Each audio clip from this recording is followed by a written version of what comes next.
Today is Thursday, August 27, 2020. Coming up on Roland Martin Unfiltered, protests for Jacob Blake continue in Kenosha, Wisconsin. Also, what is happening, folks? The father of Jacob Blake says he is no longer handcuffed to his bed. We'll tell you exactly what that's all about. Also, folks, we'll focus on the United States Census, why it matters for African Americans to ensure that we are counted. Also, on today's show, NBA players continue their protesting, and they are going to return to the court, but there are some conditions. We're going to break it all down for you. It's time to bring the funk. Roland Martin Unfiltered. Let's go. Whatever the miss, he's on it. Whatever it is, he's got the scoop, the fact, the find. And when it breaks, he's right on time, and it's rolling. Best believe he's knowing. Putting it down from sports to news to politics. With entertainment just for kicks, he's rolling. It's on go, y'all. It's Roland Martin, Rolling with Roland now. He's funk, he's fresh, he's real, the best, you know he's Roland Martin now.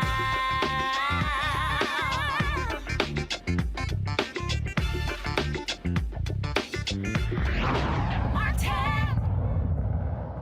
All right, folks, today is the 57th anniversary of the March on Washington for Jobs and Freedom. Is also the anniversary of the death of Emmett Till.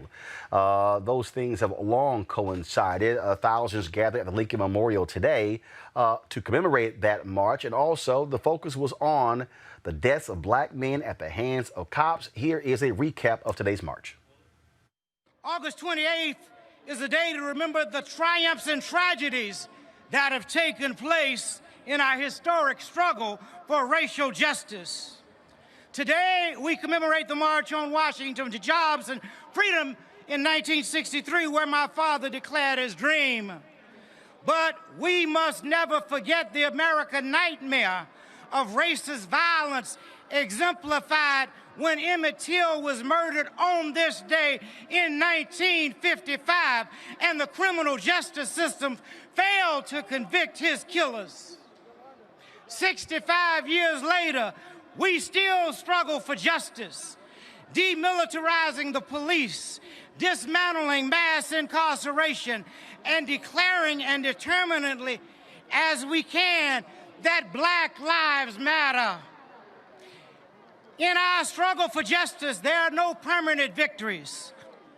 For on this day, 12 years ago, I was honored to address the Democratic National Convention in Denver. And on that night, on that evening in the Mile High City, our spirits were soaring as the Democrats nominated Barack Obama, who would go on to become the first African-American president of these United States. But the progress we celebrated then is imperiled yet again. And now we must march to the ballot box and the mailboxes to defend the freedoms that earlier generations worked so hard to win. Some of you may remember that 2 years at the March for Our Lives, I said, spread the word. Have you heard?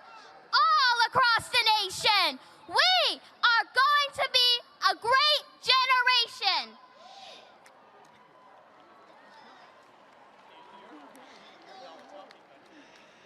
That was in 2018. I didn't know what would hit us in 2020. A pandemic that shut our schools and put our young lives on hold. More killings of unarmed black people by police. Attacks on our right to vote. Worst economic crisis since the Great Depression that we learned about in school. And more extreme weather than ever before. But great challenges produce great leaders. We are the great dreams of our grandparents, great-grandparents, and all our ancestors.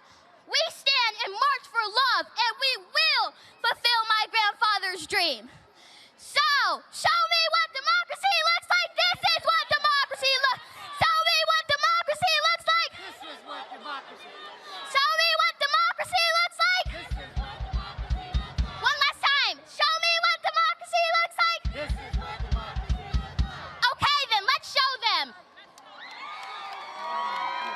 No justice. No justice. No justice. No justice. What do we want? What do we want? What do we want? When do we want it? When do we want it? When do we want it? When do we want it? All right. 57 years ago, in 1963, there was a struggle in Birmingham, Alabama. There was the assassination of Medgar Evers, the head of the Mississippi NAACP. In the middle of struggle and murder, they came to Washington to demand that the federal government give them a Civil Rights Act and voting rights. They marched that day, in a hot, blistering day like today, saying that as we struggle, we need legislation. And they stayed on that movement until they got the Civil Rights Act of 1964 and the Voting Rights Act of 1965. 1863, Abraham Lincoln signed the Emancipation Proclamation. He promised us full citizenship if we fought to save the Union. He promised us 40 acres and a mule. We never got the full citizenship. We never got the reparations. We come to Lincoln because you promised, Mr. Lincoln, and the promise has been broken. And we come like Dr. King came 57 years ago to say we're tired of broken promises. Tell it. No justice! No justice! Jacob Blake! Jacob Blake! Jacob Blake! There are two systems of justice in the United States. There's a white system and there's a black system. The black system ain't doing so well. But we're going to stand up. Every black person in the United States is going to stand up. We're tired. I'm tired of looking at cameras and seeing these young black and brown people suffer.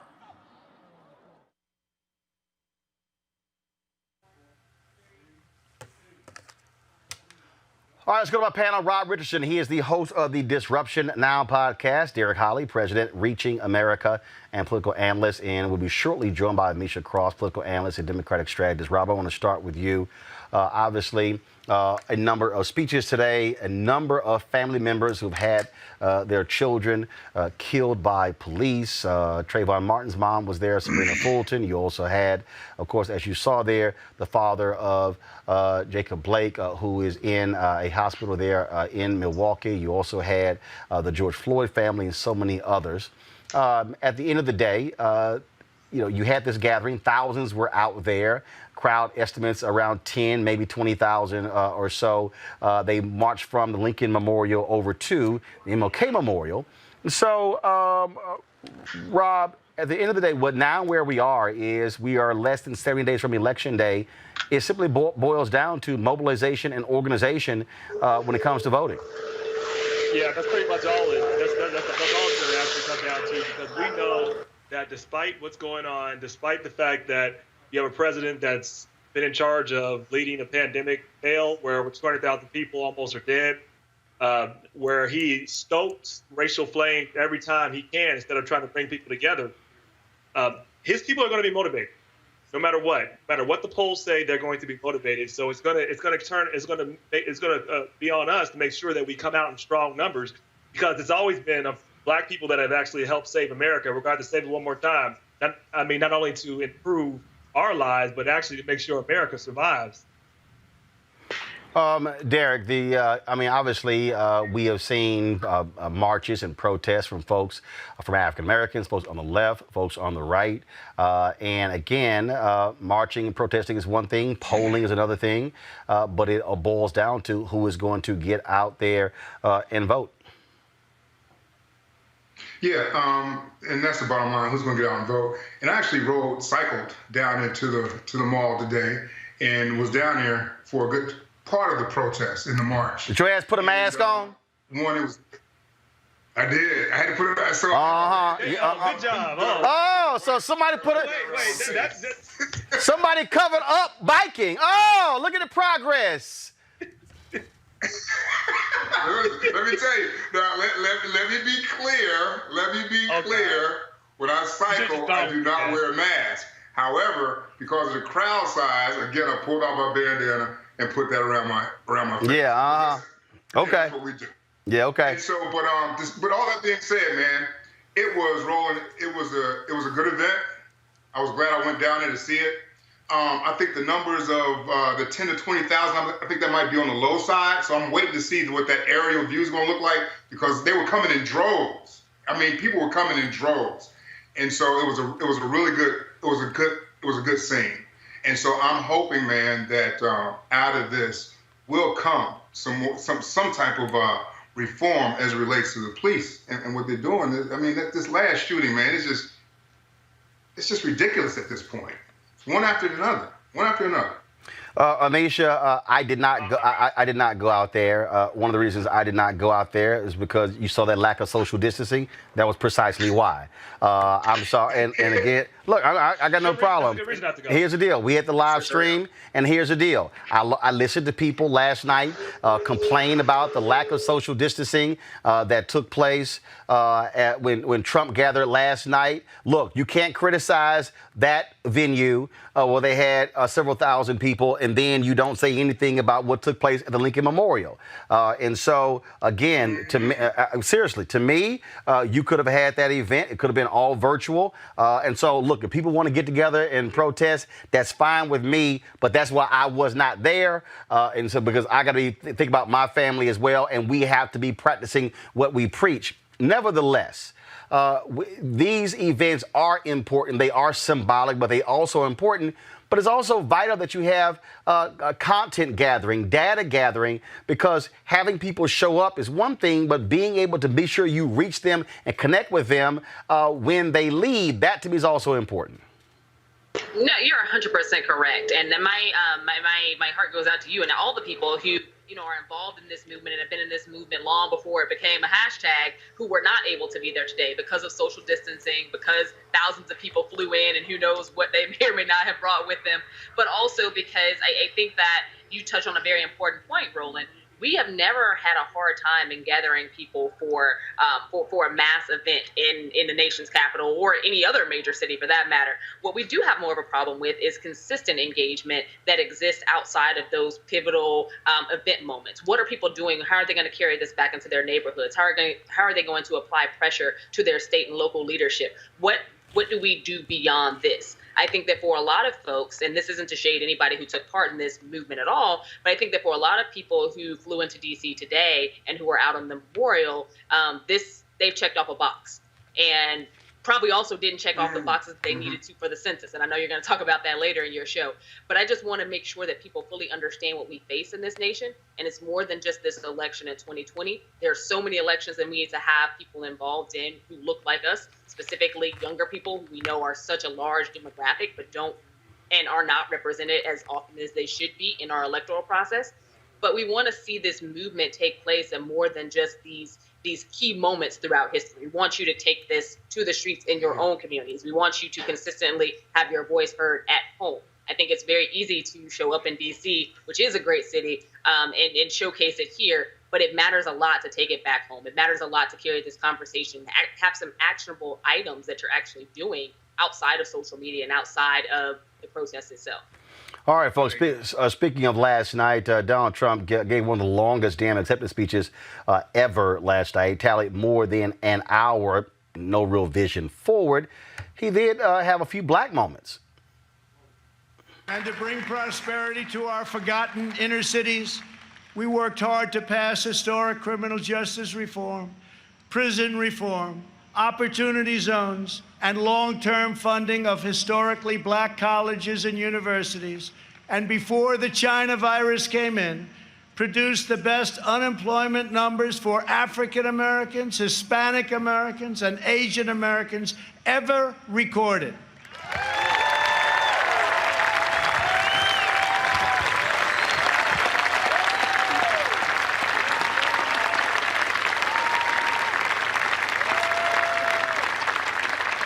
And I say very modestly that I have done more for the African American community than any president since Abraham Lincoln, our first Republican president.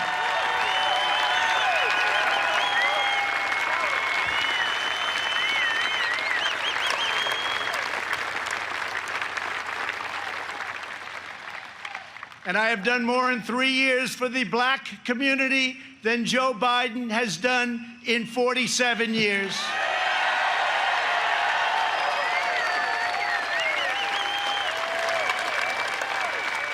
And when I'm reelected, the best is yet to come. There were a couple of minor details that were left out there, Derek. One, touting black unemployment. Yep, number did go down. We went through that, didn't we? Number did go. What goes down did come up. Right now, it's at 14.6%. Donald Trump didn't even. We went through that. I went you. No, so I'm just saying. But to me, there's nothing more ignorant and ridiculous. It's for this fool to actually think, oh, I've done more for black people than any president since Lincoln. Now, if you start going through the Great Depression and FDR and the New Deal, if you talk about Truman desegregating the armed forces, and then a number of other different things. When you talk about President Lyndon Baines Johnson, Voting Rights Act, Civil Rights Act, Fair Housing Act, putting the initial pieces in place when it came to affirmative action, I mean, we can go down the line. In fact, if you want to even just say Republicans, fact of the matter is, Richard Nixon, if you read Bob Brown's book, Richard Nixon's efforts when it came to busing, second, when it came to affirmative action, third, when it came to investment in black businesses, Donald Trump can't even get close to that.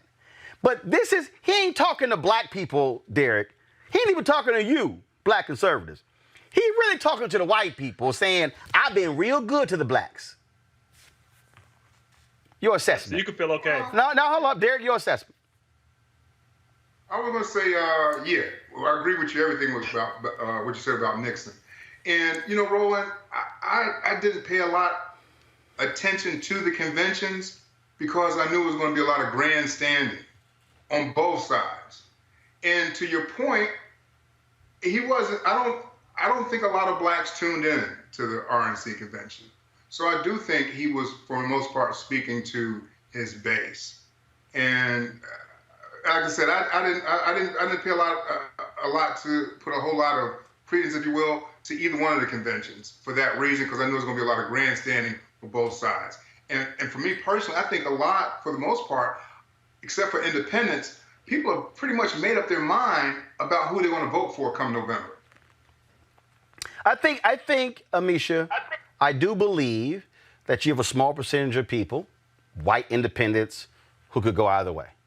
I do believe that. I think in many ways, this election is going to be like 2012. I remember after Obama was atrocious in that first debate, Democrats were losing their mind. Oh my God, he's going to lose this. Polling showed folks are not really going either way. This election is going to come down to two things. It's going to come down to turnout, and then it's going to come down to voter suppression. Today, a judge ruled in Iowa, throwing out some 50,000 absentee ballots in Iowa because the information was filled in for the voter when it was sent to them by the local clerk. the Trump team, the Republican National Committee, they've already said they're going to send 50,000 poll watchers after that consent decree is no longer was invalidated after the last election. And they are going to be challenging mail-in ballots in every state. It's going to happen. It's going to happen. After the election is coming down. So, people can sit here and talk about the pageantry, and I saw these conservatives saying, oh, Democrats and the whole deal with, with the optics. They don't mean a damn thing. It's going to come down to turnout. No, you're absolutely correct, Roland. This isn't a time where we're going to see Trump trying to expand his base. He hasn't tried to expand his base during the entire 4 years, and I don't think he's going to try to expand it by November 3rd. What he is trying to do, and what the Republican Party is helping him do, is ensure that there is large-scale voter suppression and voter disenfranchisement, whether that be by, pushing these false narratives about there being a large amount of fraud and mail-in voting and there being problems with that, or just extremely long lines at polling stations, polling machines that don't work, polling stations closed down in certain areas. He is counting on African Americans staying home out of a sense of just apathy with the process, or not having their votes counted at all. And I think that, the tragedy in all of this is that we have a president who does not really uphold democracy. He knows that he can't win this vote fair and square. He knows that this is going to be a race won within the margins. And instead of actively competing and actively pushing forward a policy that people can get behind, he's decided that he's just going to try to steal this election by whatever means necessary. And whatever means necessary is destroying mail-in ballots, utilizing the United States Postal Service to help him to do so. In addition to that, making sure that he has these states in his back pocket and governorships that are working against our democracy on a daily basis and are steadily trying to keep people off the rolls as we speak. Derek, again, it was just laughable listening to. Listening to all of that. It was laughable. I'm sorry, Rob. Rob, go to you next. Rob, it was laughable listening to all of that. It was laughable in the fact that Donald Trump made no mention at all of any police shootings, of holding police accountable. There was this throwaway line in there about, yes, there's police misconduct. We will hold them to the letter of the law. But everything else was a full-on embrace, hug, you name it, when it comes to police. And so when I hear, and I'm going to play a video later, when I hear all of these conservatives say, Joe Biden needs to speak up more forcefully against these rioters out there, I'm like, when the hell are y'all going to say something? That's what I'm saying.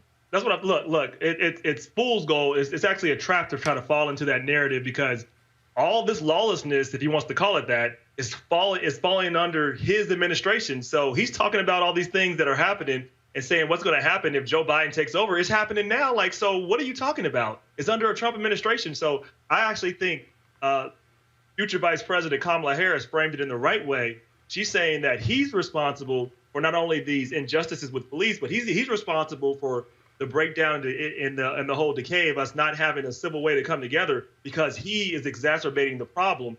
And so if you want real law and order, which just doesn't mean like cops get to do whatever they want and kill people, that's not law and order. It's real justice. Then we'll have a real administration, and we will do that, and we'll hold those people accountable, including people like the guy who I forgot the guy's name, who shot and killed 2 or 3 protesters in Wisconsin. Kyle Rittenhouse. Kyle Rittenhouse. Yes, he needs to be held accountable. He was able to go out and do this shooting and walk past the police officer like all is cool. I mean, law and order is out of control in this country, and it's because of Donald J. Trump, and we need to change administrations. If you want to keep going the way we are, then I guess you can go with this president. This is Trump's America. So I don't even understand the argument he was making.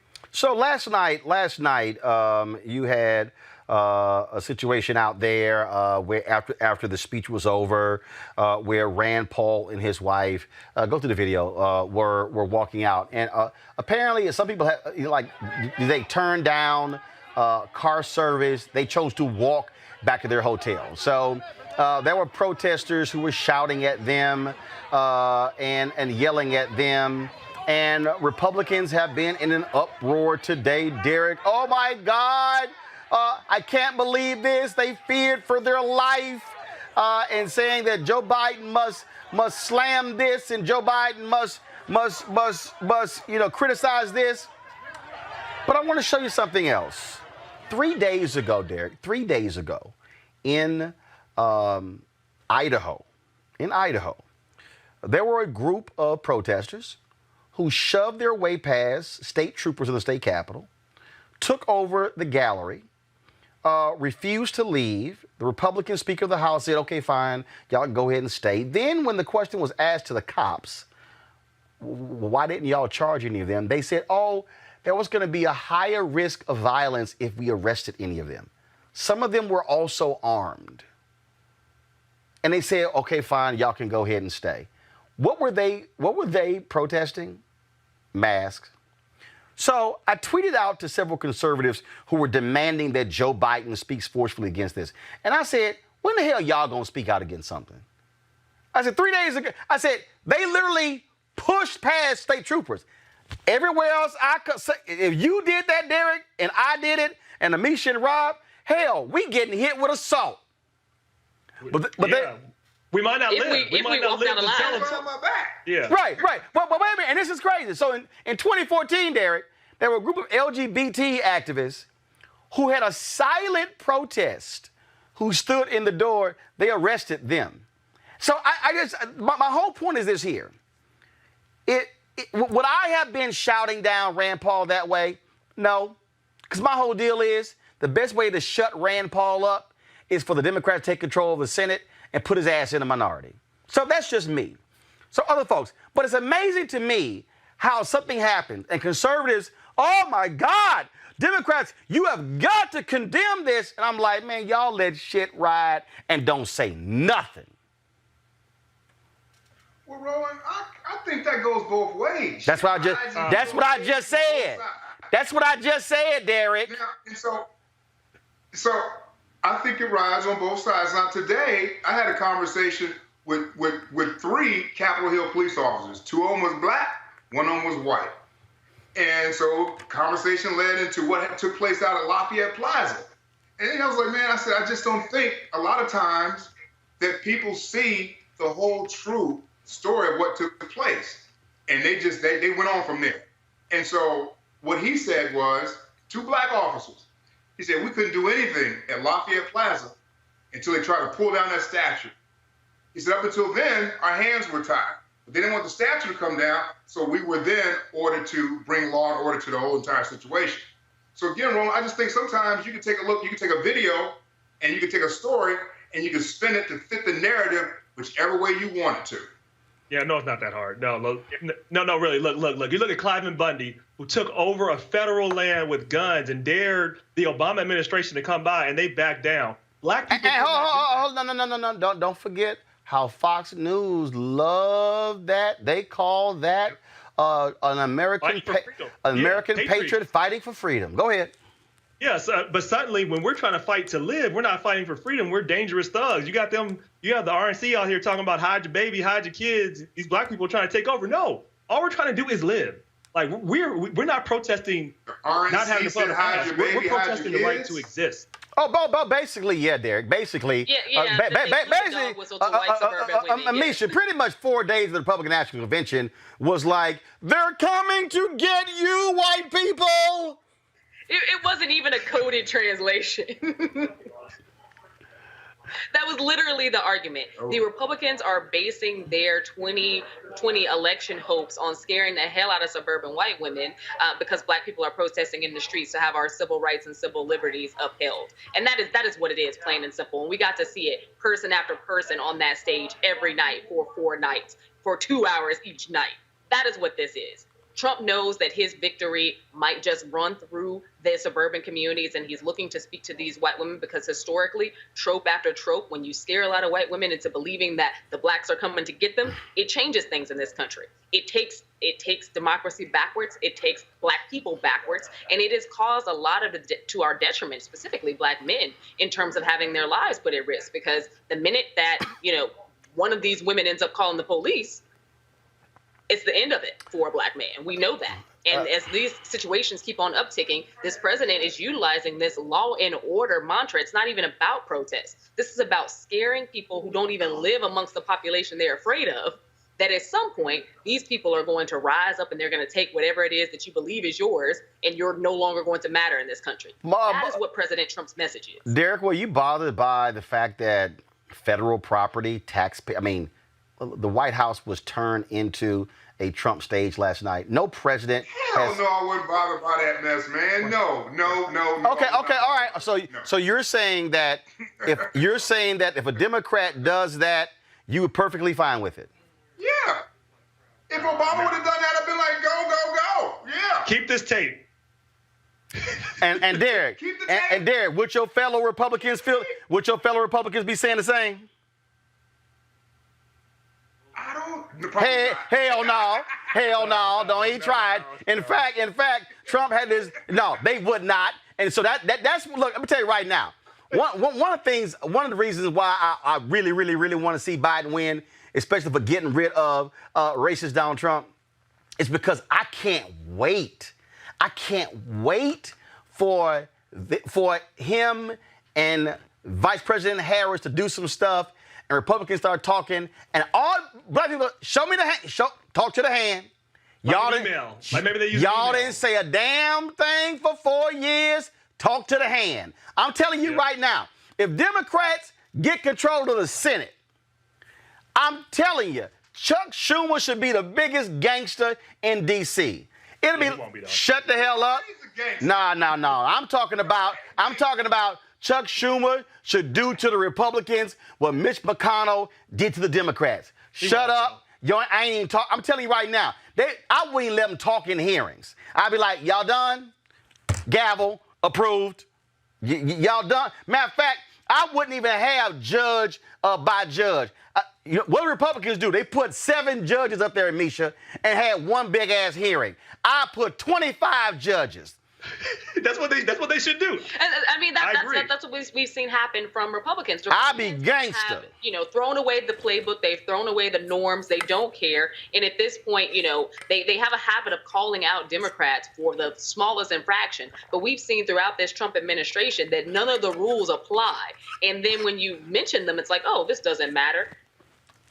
It's really frustrating because the hashtag has come up at the state level, at the federal level several times before for senators, current seating senators. However, when it comes to the president, Republicans are acting like, oh, this is not a big deal. I'm just letting y'all know. I'm be like, you done? You done? Next. You done? Next. Okay, now y'all, last night, Trump had his big old fireworks display. There were protesters out there in the streets. Actually, this is a pretty cool video. Watch this.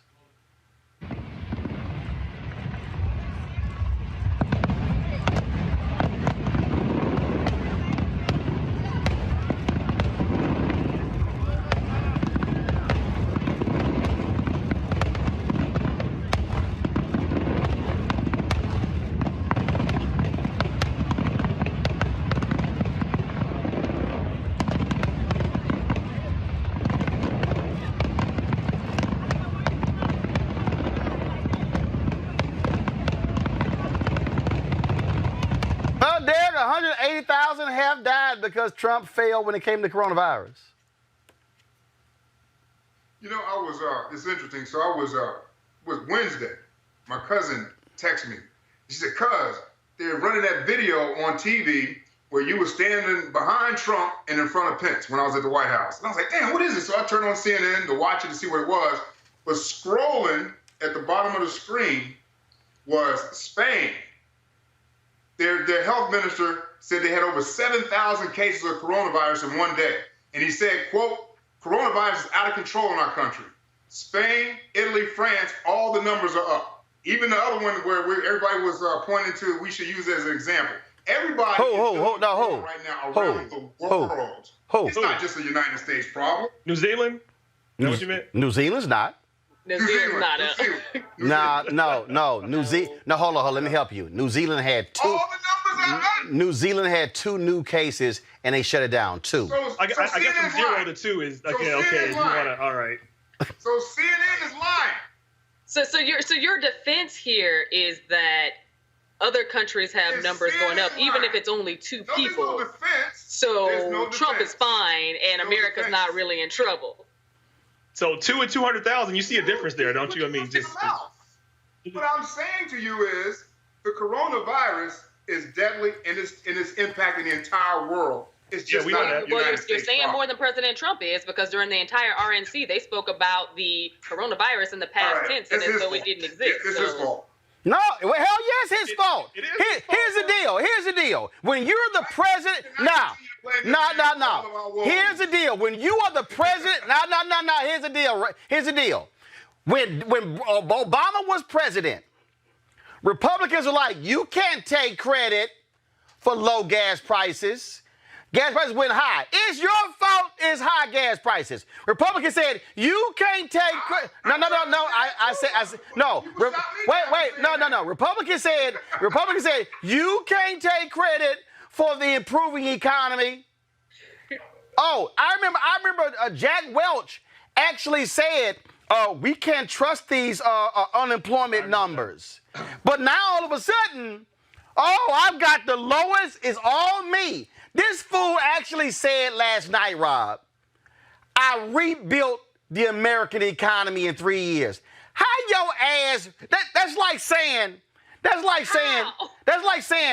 I rebuilt a car that already existed because I put some air in the tire. Yeah, do you remember when the Republicans got upset during 2012 when Obama was talking about how the government and economy works and how no one business builds everything by themselves? You have to have roads, you have to have bridges, you have to have, and he said one line, you didn't build that, and they ran a whole line of multi-million-dollar commercials. This fool says that he built the whole economy in 3 years, which of course is not true. But like here is what's true. He is responsible for the piss-poor lack response that he had with the coronavirus. How we responded was up to him. He decided not to have a national effort. He decided that it was a hoax. He decided that people didn't need to wear masks, and that caused a whole bunch of lies. Period. End of discussion. Hey, Derek. Starts and ends there. Hey, Derek, I'm just curious. I just want to know, have you ever done this? I know you're about to ask me something crazy. No. I just want to know, have you ever done this? Have you ever sat down with some friends who you and your wife invited over to the house, and your wife prepared this amazing meal, and she spent all day preparing this meal, and sat down and one of your guests said, Derek, this is an amazing meal, and you said, absolutely, I spent all day working on this meal, and your wife look at your ass like, no, your ass didn't. That's Donald Trump. Obama literally said, here is a great economy. And he's like, I built this. It's all mine. I built it all by myself. I get all the credit. Nothing happened before I came. Your wife would sit there. She would say, Derek, let me holler at you for a second. She would cuss you out there on the spot, wouldn't she? Pretty much. Hell yes. Hell yes. Yeah. So that's exactly probably how Obama feels when this lame ass up there talking about I rebuilt the economy in 3 years. Man, whatever the hell. That's just nonsense. That narrative also presupposes that the economy was completely in shambles and destructive before Donald Trump came in. That's what I'm saying. Absolutely incorrect. That's what I'm saying. That's like saying, wait a minute, I have all these ingredients and uncooked meat, and just nothing is cooked. But then all of a sudden, if I came in and did something with it, I can take credit for the whole dinner. But you can't walk in and say the whole dinner is now prepared, is cooked, and is served, and then you go, where my love? Show me some love. Man, he destroyed. He made it worse now. The economy's in a worse position. He should take all the credit for the coronavirus deaths, but no credit for the economy. No, Derek, what we're saying is, if your ass gonna take credit for the good stuff, your ass gonna accept blame for the bad stuff. And I ain't trying to hear, it was so great before COVID. Cause that's a part of that's in your 4 years, baby. See, you got to accept what's in your 4. That's like George W. Bush saying, yo, the economy was kicking until that shit fell out, until the housing crisis just destroyed the entire economy and almost put us into the second greatest depression in American history. Donald Trump is the equivalent of a dude who said, yo, we were killing them in that game. And they said, no, you were killing them in the first half. You got your ass whooped in the second half and you lost the game. yeah, but by halftime, we were killing them. Yeah, I would say this about Trump, though. You cannot underestimate his ability to rally the troops, though. He knows how to. Oh, they don't care about lies. They don't care about lives. They don't care. They don't care about the economy. I mean, like he's able to get them to feel so good about whatever, about whiteness, about craziness, about whatever, about his bully lies that they will just buy into it. Derek, for 3 years, this man has lied, saying he signed the Choice Act for veterans. Dog, there's literally video of Obama signing it in 2014. The fool last night said he signed the Choice Act. And everybody stood and applause. It was in 2014, bruh. This man will lie. We will just lie about anything. And things that can easily be fact-checked extremely quickly because he knows that his base does not care about facts. He knows that his base doesn't care about truth. He knows that his base is going to be with him regardless. And I think that he also counts on Americans as just not being that smart because literally his speech was fact-checked in real time. He's not only making up dates and events, he's also creating stories out of nowhere in terms of his own progress. Yeah, and I think that, it gets frustrating after a while because you continue to see this. We saw it got him into the White House the first time. I would be scared to think that this exact same thing would get him into it a second time. Hey, Derek, you're an Omega, and so I've now found. You guys. Go ahead, Derek, go ahead. I was going to say conversely, you're saying that, he thinks that Americans are stupid. The same could be said for the Democrats. On what? And just that all black people going to vote for me, period. Actually, if you start breaking down numbers, the reality is that was 93% of black women voted for Hillary Clinton in 2016. That's damn nearly all black people. Derek, it's just by the likelihood, just like the likelihood that the majority of white men are going to vote Republican. You know why? Because they always vote Republican. Right. I mean, right. I don't think of that as racist. Like, for instance, like if Donald Trump said, yo, the majority of white folks with me. Well, no Democrat has gotten higher than 40% of the white vote since 1964. So that's factually correct. So what's the problem? So Derek, we talked about this on one of your shows before, Roland, that, in 2016, that was the lowest turnout for black voters. No. There was the lowest turnout. No, the 2016. No. The lowest. 20 years. Right. Thank you very much. Now you had to correct yourself because the lowest turnout for black people when we couldn't vote.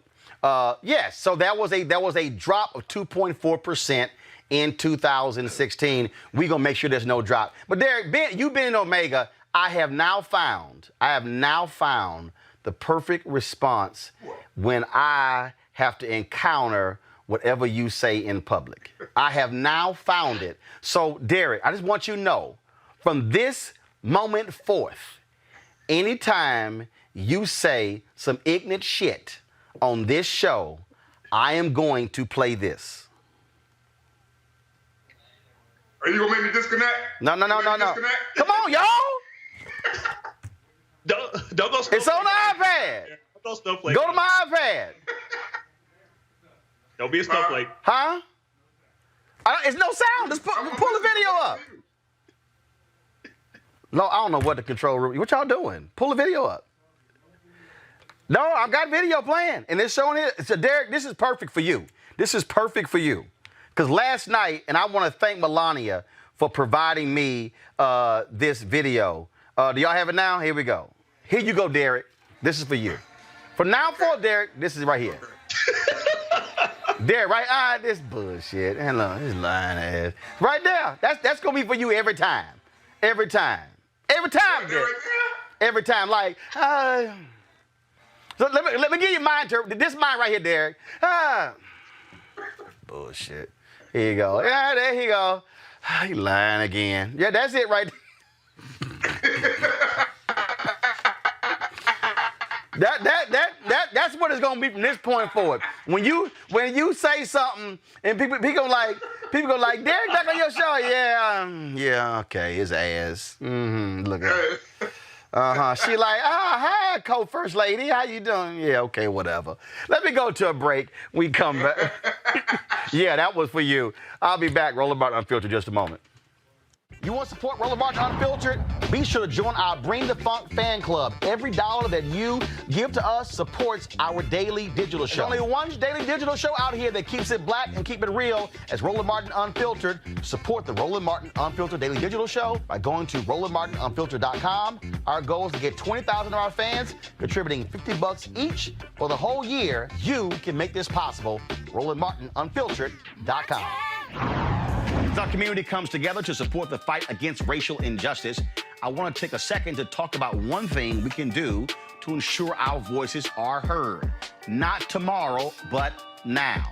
Have your voices heard in terms of what kind of future we want by taking the 2020 census today at 2020census.gov? Now, folks, let me help you out. The census is a count of everyone living in the country. It happens once every 10 years. It is mandated by the U.S. Constitution. The thing that's important is that the census informs funding, billions of dollars, how they are spent in our communities every single year. I grew up in Clinton Park in Houston, Texas, and we wanted new parks and roads and a senior citizen center. Well, the census helps inform all of that and where funding goes. It also determines how many seats your state will get in the U.S. House of Representatives. Young black men and young children of color are historically undercounted, which means a potential loss of funding for services that helps our community. Folks, we have the power to change that. We have the power to help determine where hundreds of billions in federal funding go each year for the next 10 years. Funding that can impact our community, our neighborhoods, and our families and friends. Folks, responses are 100% confidential and can't be shared with your landlord, law enforcement, or any government agency. So please, take the 2020 census today. Shape your future. Start at 2020census.gov. NBA is back this weekend, but after extensive conversations with the governors, owners throughout the week, the league and its players released a joint statement today detailing the concrete changes they hope to see going forward as they resume play. Among the commitments is the immediate establishment of social justice coalition with representation from players, coaches, and governors that will cover a wide array of issues, including increased voting access, promoting civic engagement, and advocating for meaningful police and criminal justice reform.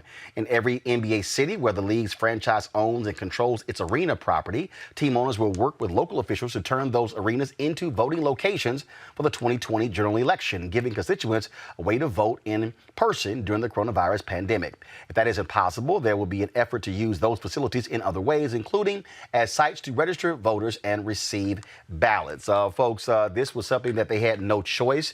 The players were prepared to walk away. LeBron James, one of the voices, had reached out to President Barack Obama.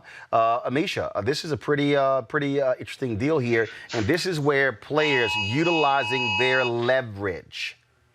That's what they did. Okay, we got issues with your microphone, so let me go to Rob. Rob? Yeah, I mean, this is the power of solidarity. It shows you the power of coming together and what you can use with your platform. I'm proud of these athletes because I had some debate with some folks. They were like, well, they shouldn't do this. They don't have a plan. Clearly they do. And this got folks' attention. And this is what's going to be needed for this fall because we're going to need a lot of energy. And they're going to, as we've talked about, they're going to try every avenue to suppress, to intimidate. But when there's a light shine on it, it's going to be very hard. And there's a high turnout. Despite all of those issues, we're going to be able to win. So I just tell people, look, don't worry about voter suppression. Just get out and vote. Derek, you got some NFL owners.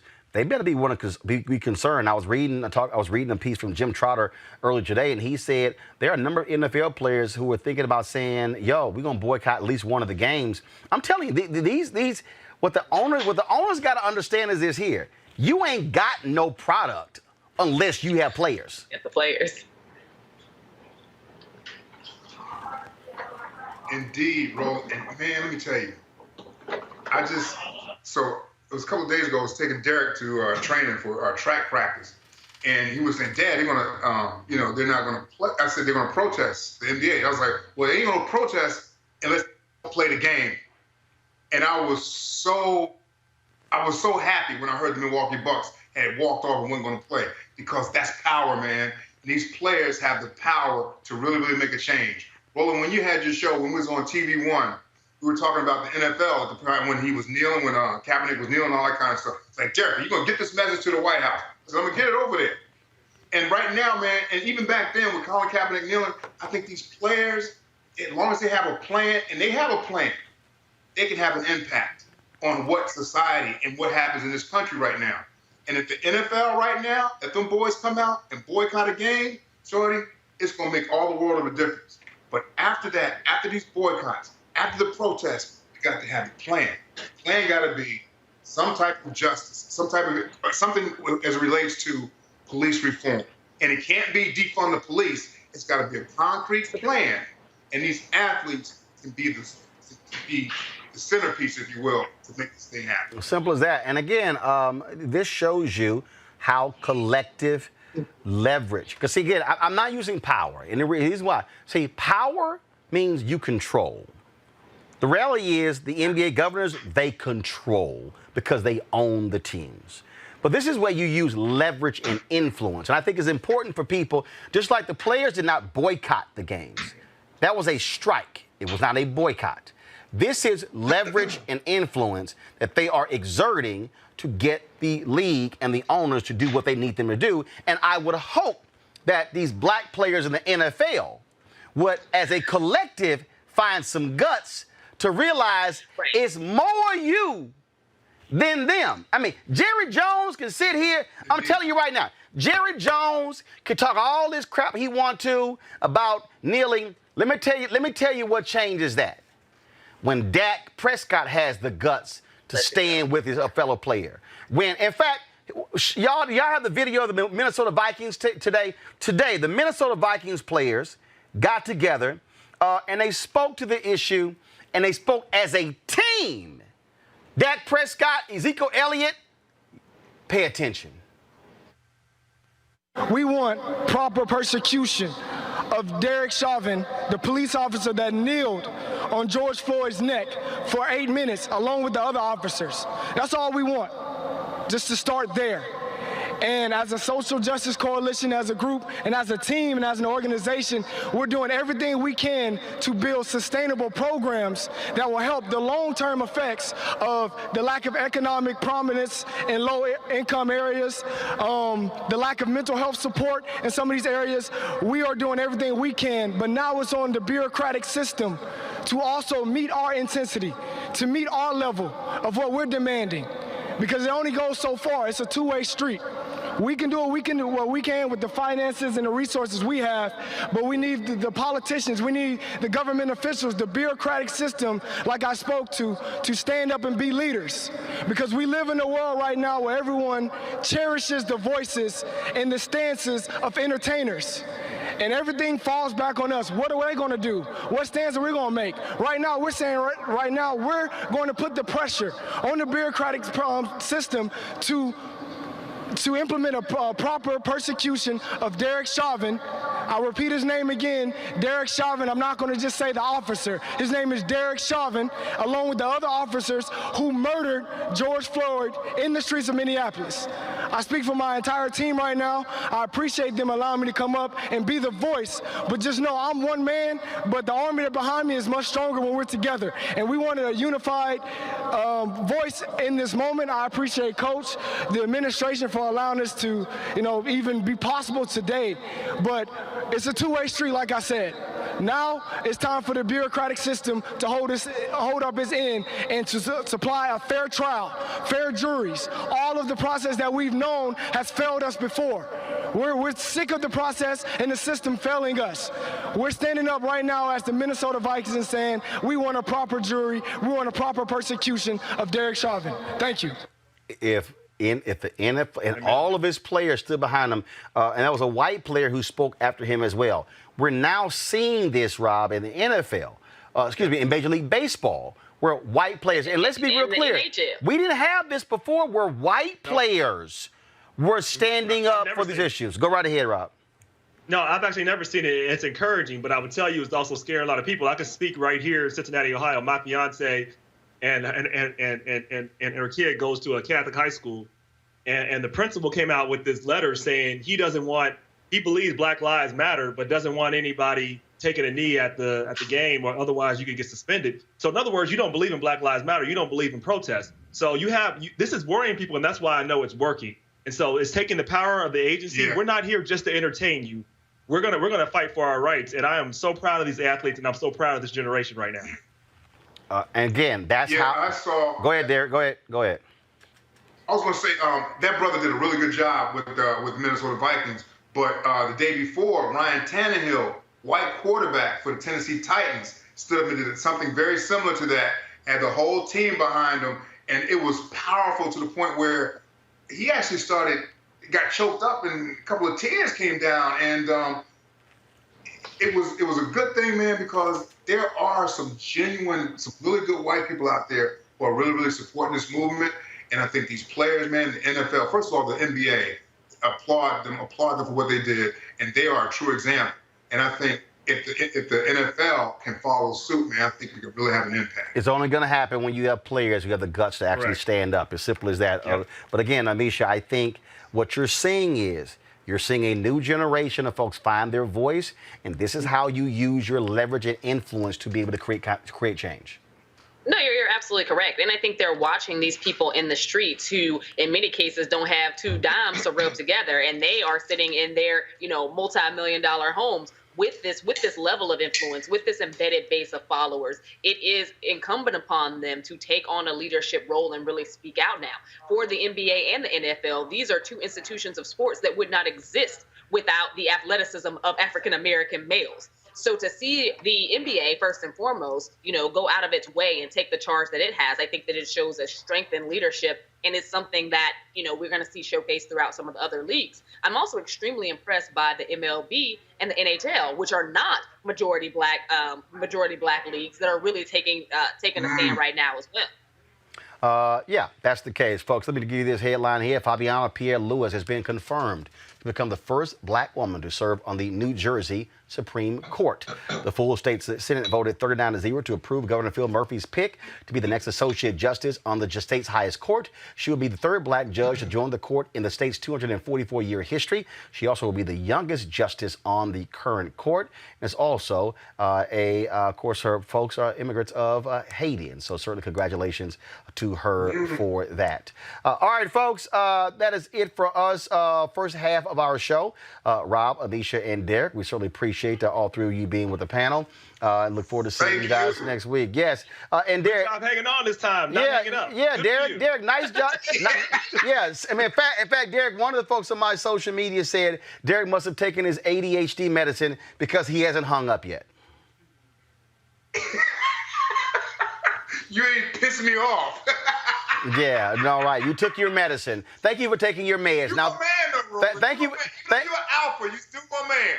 Thank you for taking your meds. So please, if you can affect Kanye, that would be great. But Omega Kappa, that's all the same thing. Y'all, thanks a bunch, folks. Hold tight. It's the same thing. Coming up next, the census, why it matters to African Americans. The census, why it matters. That's next on Roland Martin Unfiltered. You want to check out Roland Martin Unfiltered? YouTube.com/Roland S. Martin. Subscribe to our YouTube channel. There's only one daily digital show out here that keeps it black and keep it real. It's Roland Martin Unfiltered. See that name right there? Roland Martin Unfiltered. Like, share, and subscribe to our YouTube channel. That's YouTube.com/Roland S. Martin. And don't forget to turn on your notifications so when we go live, you'll know it. We can face this pandemic head on. We can do what it takes to protect our families and our communities. Together, we can get our economy moving again, but not without the tools and resources we need to get the job done.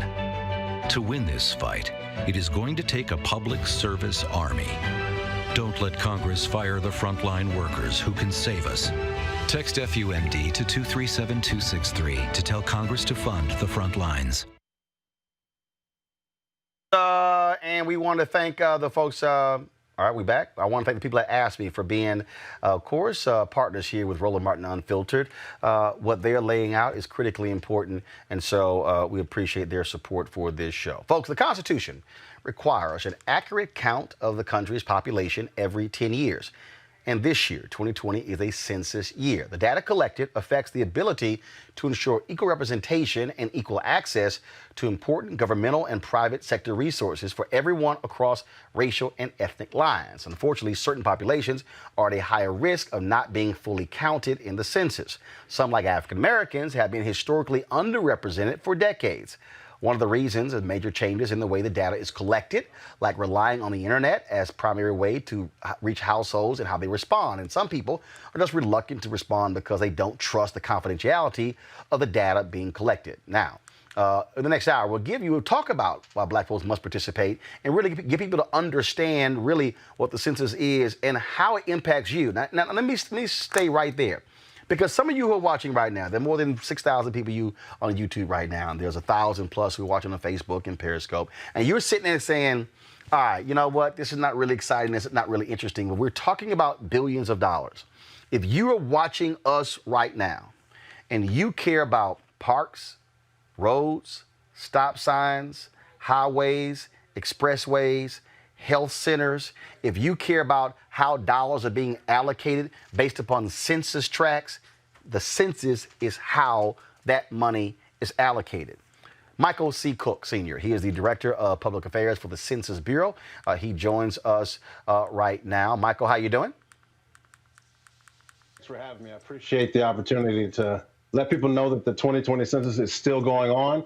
Time is running out, but it's not too late. And we just want to make sure that they understand why it's important, why it's easy, and the fact that it's something that the Black community can't miss out on. I also want to bring up Dr. Amina Demessi, Vice President of Research and Policy Analysis for the Congressional Black Caucus Foundation. Doc, glad to have you as well. So I want to talk to both of you because, Mike, I want to start with you first. Again, when we say billions of dollars, first of all, people are watching and going, yo, seriously, are we really talking about billions of dollars?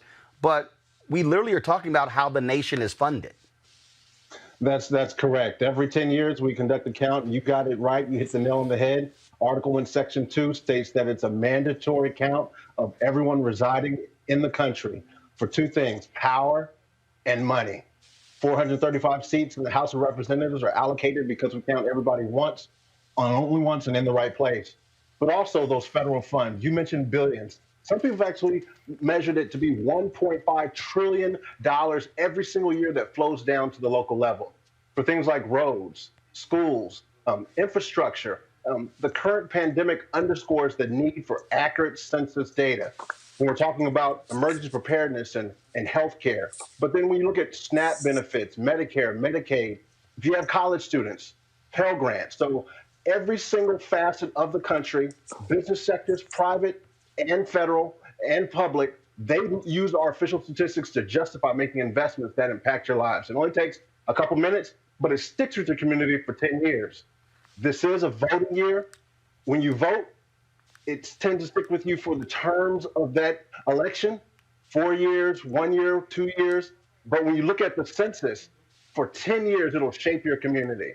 And so I just want to take the opportunity to let all of your listening audience, all those that are following you, that the census is happening. If you haven't responded, there's still time to respond, but it's something that you need to take part in, stand up, respond, and get counted. Black America Counts is an initiative with the Congressional Black Caucus Foundation and Fair Count, the organization founded by Stacey Abrams. Their goal is to identify hard-to-reach communities and guide outreach and mobilization efforts to help increase census turnout. Dr. Demessi, let's talk about that because people, look, the absolute old way, they went door to door. Folks got census shirts on and they've got bags and they go door to door, knocking on doors. For a lot of folks, they don't like people just knocking up on their door. But now you've also seen, now with the internet, how that's changed as well. And so how has technology helped? Has it improved this process to be able to reach those hard to reach places or hard to reach people? I'm sorry. First, let me just say that what Stacey Abrams did in her, 15 seconds of fame was created a movement, a new movement for us to understand the power of data as it relates to the resources needed by the Black community. As you just heard, we are consistently undercounted. And so the brilliance behind our partnership is that we are identifying hard to count communities, particularly Black and Latinx, in order to really cast a wider net, go beyond what the census has done, to really equip our policymakers and organizers with data, information on where their communities are. Because here's the thing, right? It's great that we have another medium to fill out the census. You can go online, takes 5 seconds, if you have internet access. When we talk about our community, not only are we wrestling with the global pandemic, we don't all have access to the internet. So, what our advantages to some are unrealistic for our community. So we have to bridge that gap. So what our partnership does is also identify communities of color, either a county that has 25% lack of internet access or community of color. We want to know where those communities are, and we want to equip our policymakers and organizers with the information they need, so we can then do what Fair Count is doing, which is actually setting up internet access for people in communities, but understanding that there are a number of barriers. And so just providing internet is not enough for our communities to get the accurate count they need. Michael, how many people are out here? How many people are in the country who are trying to get this accurate count? We have 234,000 people that we've hired knocking on doors. They've been doing that since August 9th. We have seen that the self-response rate for the nation, which really right now stands at 64%, is actually at 80% when you add in the amount of people who've actually been counted by people knocking on doors. So I applaud the fact that people are responding, but I know that there's still work to be done. And I encourage people to go to 2020census.gov to respond online, like you said. But remember that our online instrument is optimized for mobile. So people can actually respond on any mobile device, any device that can get to the internet, as well as phone numbers. We have 13 phone numbers in 13 different languages that people can call to complete it over the phone. Michael, let's talk about safety. And that is, look, this has been one of the concerns. My data, who's getting it, who's getting my information, am I having the turn of my social security number, bank records, what's going on here? And so what data is being asked for when it comes to the census? When someone asks you to complete the census and they knock on your door, they will come to your door with a mask. Masks are mandatory. Their safety, your safety in the pandemic is number one. They will be 6 feet away from the door, asking you questions and inputting these simple questions into an iPhone 8. They will ask you your name. They'll ask you your phone number, because if there's something wrong with your answer, they circle back, they're going to call you. They're going to ask you how old you are. They're going to ask you your race, your ethnicity, your relationship to anybody else who lives in that house, how long you've lived in that house. They're easy questions. We don't ask you about social security number on the 2020 census. We don't ask you about bank accounts. All of that detailed information about you that you give up on many surveys that you answer any and every day, that's not part of the 2020 census. These are statistics about your household as of April 1st, 2020, that can be released in aggregate in statistics, so decision makers can make informed decisions that impact their lives for the next 10 years. Dr. Demasi, is there any particular group, the most vulnerable? When I look at voting, typically the older you are, the more likely you are going to vote. And then as you go down with age, it actually gets lower and lower and lower. Are we seeing that same thing mirrored when it comes to the census? Yeah, and I commend, Michael and his leadership in this space, because, every 10 years gives us another chance to get it more right, right? Unfortunately, or fortunately, depending on how you see it, age does not insulate us from our rates of participation. The challenges are across the board, right? So one of the things with our Fair Count, Black America Counts partnership was using the model that Stacey Abrams used in Georgia and mapping it across the country so we could see what do our populations look like. And it doesn't come as a surprise to most of us who do this work, that a lot of our communities in the South, right, disproportionately affected, high proportions of Black folks with higher disproportionate rates of challenges to get the census filled out. So you have people like, and it goes across the country, right? You've got people like Congressman Stephen Horsford out in Nevada that partnered with our chair of the CDC, Karen Bass, and created a CDC Census Task Force specifically to make sure that we can really bridge the gap across all ages, communities, whether you're a senior or young. You need to be counted at the end of the day. So, unfortunately, the undercounting doesn't discriminate, within it. There are challenges throughout, but we do see some variation across states as well. More challenges in the South. We see less challenges in sort of the Midwestern states. But, the census has the data to keep track, but it really is incumbent upon us to get the word out, because it's kind of abstract, right? We all say go to vote, everybody gets that. When you say go fill out the census, people are like, well, why, right? And then we got to break it down, because this is about the services that you need every day for your survival that we are voting about, right? This is what it comes down to: reapportionment, reallocation of resources, billions of dollars. So that's the language translation that our communities have to make, so people understand it is just as important as voting. Michael, is there any particular region of the country for Black folks that is more difficult? And where do we do the best? Well, when we look at our statistics and we look at the returns of self-response, we have found that the patterns of non-response actually track with the patterns of the country that have been highly impacted by the pandemic. So we are working with our partners to ensure that while people are dealing with life and liberties and making sure that they are safe, that they know that in this time, there's still time and a responsibility to respond to the 2020 census. When you look at the Black community, Black men ages 18 to 35 are historically undercounted. That's what we call the differential undercount. So those people that look like me, that are 18 to 35, as well as kids ages 0 to 5, the young children are typically undercounted. So we have a robust media campaign, and our partners have been sharing that information and being laser focused and making sure that those communities, those pockets of the country that look like those undercounted communities are actually knowing that it's easy, safe, and important. Dr. Demesi, again, when we are trying to convey this and getting people to get it. Look, there's a lot of people don't trust government. They just don't trust them. So what messaging are y'all using to reach people, to get them to understand?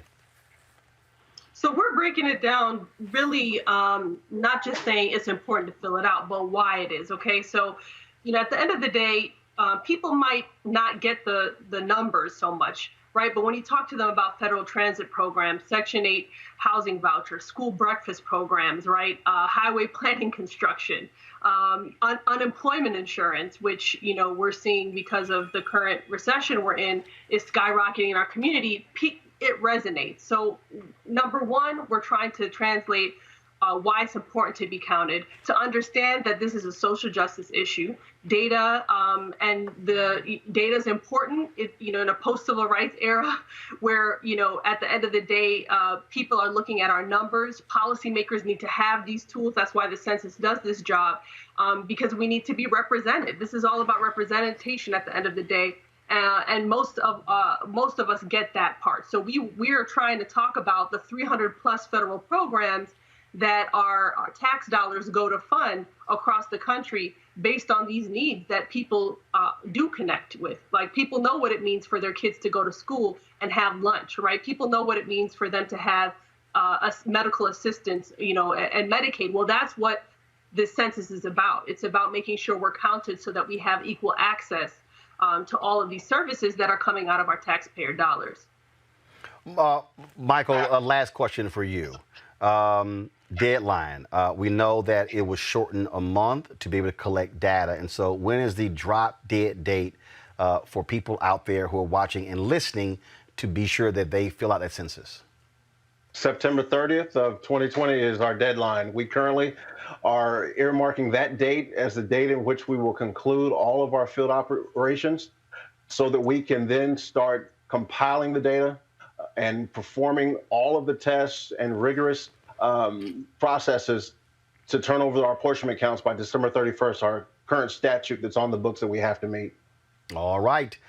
Michael, Dr. DeMessi, I certainly appreciate it. Thank you so very much for joining us. Thank you. Thanks for having me. All right, folks, got to go to a break. When we come back, we'll talk to folks who are out in the field making it happen, organizations who know what it means to emphasize the census. That is next, Roland Martin Unfiltered.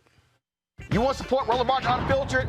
Be sure to join our Bring the Funk fan club. Every dollar that you give to us supports our daily digital show. There's only one daily digital show out here that keeps it black and keep it real as Roland Martin Unfiltered. Support the Roland Martin Unfiltered daily digital show by going to RolandMartinUnfiltered.com. Our goal is to get 20,000 of our fans contributing $50 each for the whole year. You can make this possible. RolandMartinUnfiltered.com. As our community comes together to support the fight against racial injustice, I want to take a second to talk about one thing we can do to ensure our voices are heard. Not tomorrow, but now. Have your voices heard in terms of what kind of future we want by taking the 2020 census today at 2020census.gov? Now, folks, let me help you out. The census is a count of everyone living in the country. It happens once every 10 years. It is mandated by the U.S. Constitution. The thing that's important is that the census informs funding, billions of dollars, how they are spent in our communities every single year. I grew up in Clinton Park in Houston, Texas, and we wanted new parks and roads and a senior citizen center. Well, the census helps inform all of that and where funding goes. It also determines how many seats your state will get in the U.S. House of Representatives. Young black men and young children of color are historically undercounted, which means a potential loss of funding for services that helps our community. Folks, we have the power to change that. We have the power to help determine where hundreds of billions in federal funding go each year for the next 10 years. Funding that can impact our community, our neighborhoods, and our families and friends. Folks, responses are 100% confidential and can't be shared with your landlord, law enforcement, or any government agency. So please, take the 2020 census today. Shape your future. Start at 2020census.gov. All right, so a lot of y'all are always asking me about some of the pocket squares that I wear. Now, Robert don't have one on. Nope. Now, I don't particularly like the white pocket squares. I don't like even the silk ones. And so I was reading GQ magazine a number of years ago, and I saw this guy who had this pocket square here, and it looks like a flower. This is called a shibori pocket square. This is how the Japanese manipulate the fabric to create this sort of flower effect. So I'm going to take it out and then place it in my hand so you see what it looks like. And I said, man, this is pretty cool. And so I tracked down, it took me a year to find a company that did it. And so they make these about 47 different colors. And so I love them because, again, as men, we don't have many accessories to wear, so we don't have many options. And so this is really a pretty cool pocket square. Now, what I love about this here is you saw when it's in the pocket, you know, it gives you that flower effect like that. But if I wanted to also, unlike other, because if I flip it and turn it over, it actually gives me a different type of texture. And so therefore, it gives me a different look. So there you go. So if you actually want to get one of these shibori pocket squares, we have them in 47 different colors. All you got to do is go to RolandSMartin.com/pocket squares. So it's RolandSMartin.com/pocket squares. All you got to do is go to my website, and you can actually get this. Now, for those of you who are members of our Bring the Funk fan club, there's a discount for you to get our pocket squares. That's why you also got to be a part of our Bring the Funk fan club.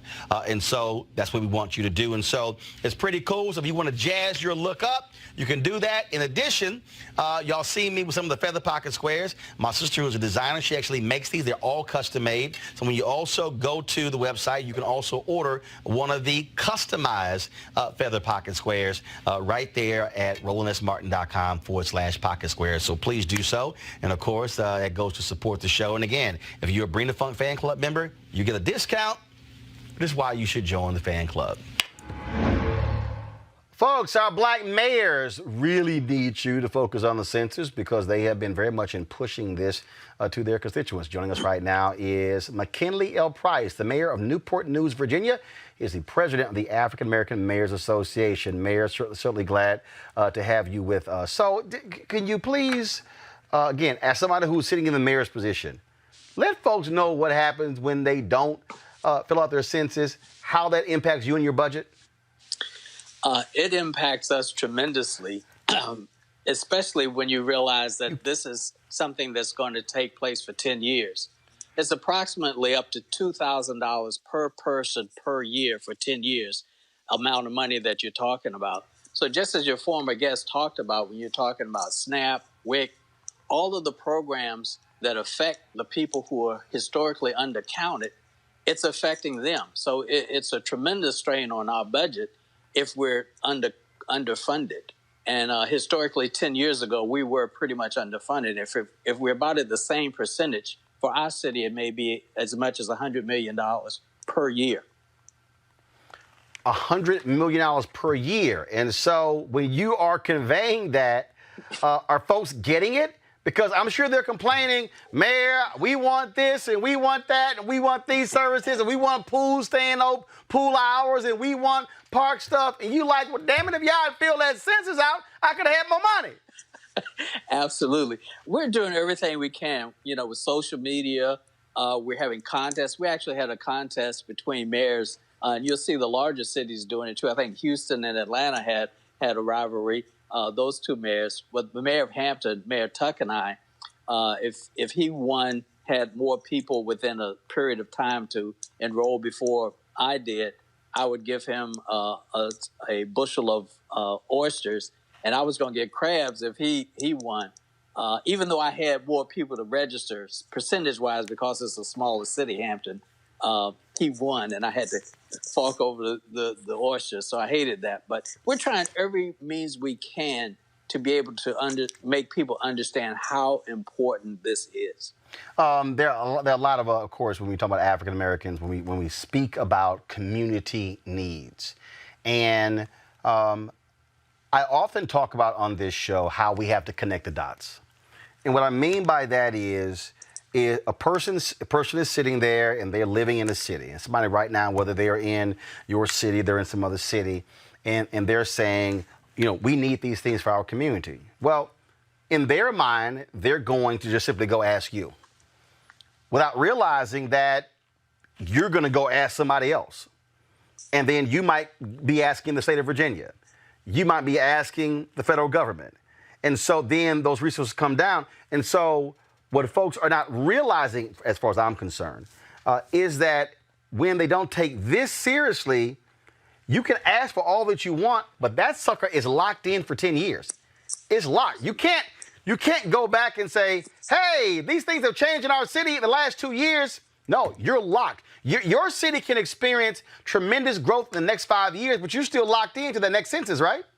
That is correct. That is correct. The count, like you said, at that drop dead date, whatever number is there for you, that's it for 10 years. You don't get it's no replay, it's no mulligan, it's no slipses. That's it. When we talk about needs, what are you hearing the most from your constituents? What do they want? What do they want done? Well, we're the 5th largest city in Virginia, and we're about 60-40 population, 60% majority race, 40% minority. And where you have public housing and areas of poverty, those are the places that are in the greatest need. And those are the places where we're having, generally, as you heard the statistics, the most difficulty in getting the count. Young men between ages of 18 to 35.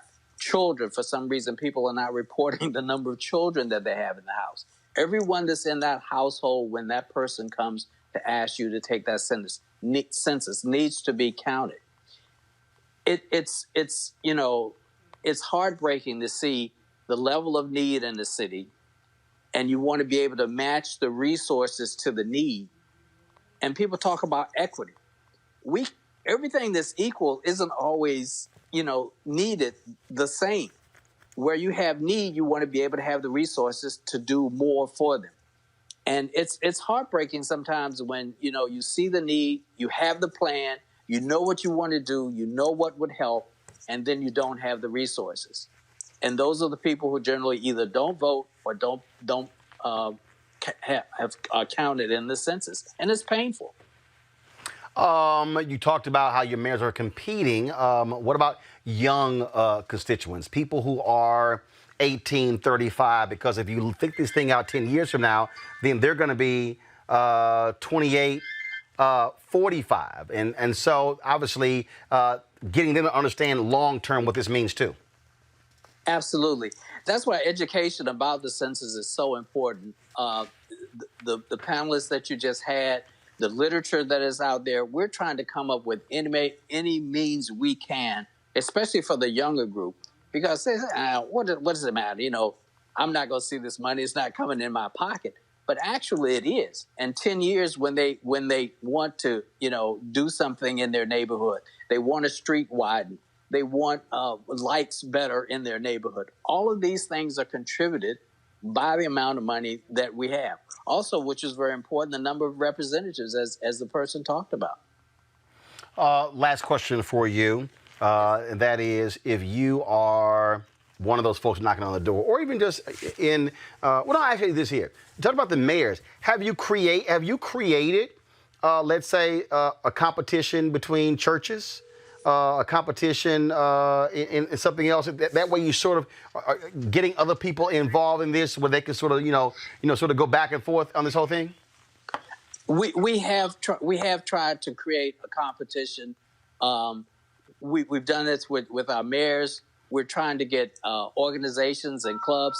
We have been very responsive to the local census takers in our neighborhood. They have really been good. I mean, they've been very creative.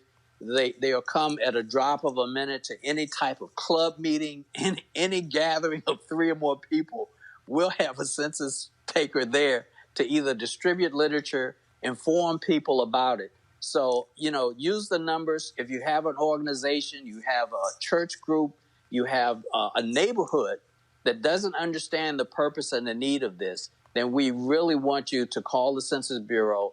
And everybody has a local leader that will come out, will send someone out so that they can educate people to the need of this. This money is important, and we have one shot at it every 10 years. And I just can't emphasize that more. All right, then. Mayor, I certainly appreciate it. Thank you so very much. Hopefully when this... Thank you, my fraternity brother. I appreciate it. All right. Always have a good alpha in the house, folks. Mayor McKinley Price of Newport News, Virginia. I can't wait to, when this COVID thing dissipates, so I can get down and see you. I live in Northern Virginia, so it'd be great to get down there and play some golf. Absolutely, sir. All right. Thanks very much, folks. Of course, Mayor is president of the African American Mayors Association. Got to take a break. We come back. Civil rights groups are doing their part to also encourage folks to fill out their census form. We'll talk about that next on Roland Martin Unfiltered. You want to check out Roland Martin Unfiltered? YouTube.com/Roland S. Martin. And subscribe to our YouTube channel. There's only one daily digital show out here that keeps it black and keep it real. It's Roland Martin Unfiltered. See that name right there?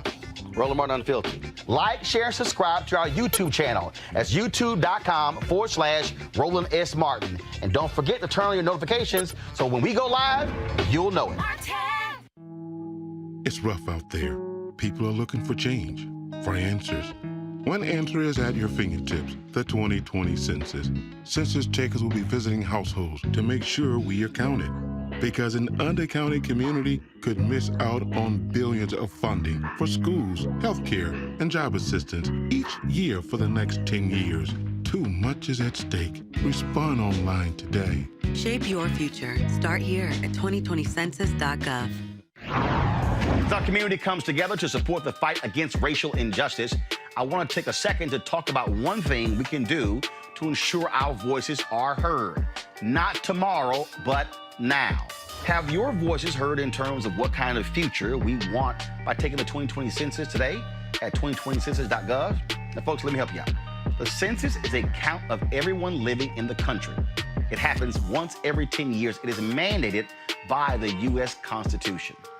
The thing that's important is that the census informs funding, billions of dollars, how they are spent in our communities every single year. I grew up in Clinton Park in Houston, Texas, and we wanted new parks and roads and a senior citizen center. Well, the census helps inform all of that and where funding goes. It also determines how many seats your state will get in the U.S. House of Representatives. Young black men and young children of color are historically undercounted, which means a potential loss of funding or services that helps our community. Folks, we have the power to change that. We have the power to help determine where hundreds of billions in federal funding go each year for the next 10 years. Funding that can impact our community, our neighborhoods, and our families and friends. Folks, responses are 100% confidential and can't be shared with your landlord, law enforcement, or any government agency. So please, take the 2020 census today. Shape your future. Start at 2020census.gov.